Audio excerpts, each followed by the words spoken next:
ஈஸியாக ஃப்ளெக்சிபிள் பண்ணலாம். Heart Ron பைப்னா உங்களால் ஈஸியாக வந்து விளைக்க முடியாது. சரிங்களா? இன்னும் நிறைய டிஃபரன்ஸ் இருக்கு. Hard iron pipe versus hard iron pipe, I mean soft iron pipe versus hard iron pipe. இதை பற்றி நம்ம டீட்டெயிலாக இன்னொரு வீடியோவில் டிஸ்கஸ் பண்ணோம். ஸோ அப்படி நீங்கள் எனி பைப் யூஸ் பண்ணாலும் அதை வந்து நம்ம ரீப்ளேஸ் பண்ணலாம். ஐ மீன் அதை வந்து கிளீன் பண்ணணும்.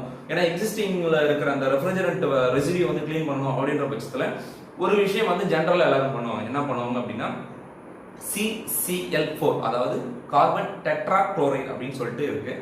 அது வந்து ஒரு VOC தான், வாலடைல் ஆர்கானிக் காம்பவுண்ட் தான் அது. ஸோ அந்த CCl4 வச்சு நீங்க உள்ள வந்து கிளீன் பண்ணுவாங்க. ஒரு துணியில வந்து நினைச்சிட்டு ஒரு சின்ன டியூப் மாதிரி வச்சு இப்போ என்ன பைப் சைஸ் இருக்கோ அந்த பைப் சைஸை விட கம்மியா, இப்போ 19.5 இல்லை வந்து 16.5 என்ன இருக்கோ அதை விட கம்மியான சைஸ் டியூப் ஒன்று எடுத்துட்டு அதை சின்னதாக ஒரு மெலிஸ் கிளாத்தை ஒன்று இன்செர்ட் பண்ணி தண்ணியில், ஐ மீன் அந்த இதில் கார்பன் டெட்ராக்ளோரைட்ல வந்து டிப் பண்ணி உள்ள கிளீன் பண்ணுவாங்க. ஒரு 3 பைப் மீட்டரா வந்து கட் பண்ணி எடுத்து யூஸ் பண்ணிட்டு. பட் ஆனால் நீங்கள் அப்படியே லைன்ல